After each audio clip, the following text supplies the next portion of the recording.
ይህ የትራፊክ ምልክት የሚያስተላልፈው መልእክት ምንድነው?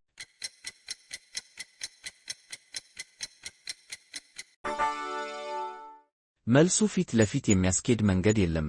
ይህ የትራፊክ ምልክት የሚያስተላልፈው መልእክት ምንድነው?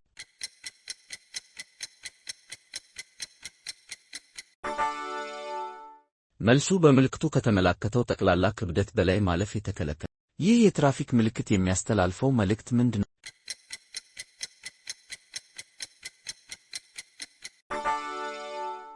በመንገድ ላይ የተፈቀደ አነስተኛ ፍጥነት መጠን። ይህ የትራፊክ ምልክት የሚያስተላልፈው መልእክት ምንድነው?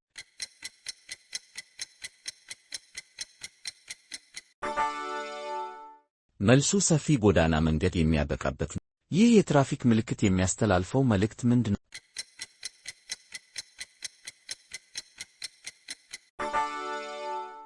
መልሱ ለአደገኛ ፍንዳታ የሚያስከትል የጫኑ ተሽከርካሪዎች ማለፍ የተፈቀደ። ስንት ትክክል መልስ መለሳት? ጥያቄና መልሱ ከወደዱት ለቀጣይ ቶሎ እንዲደርሱት ላይክ፣ ሼር እና ኮሜንት ያርጉ።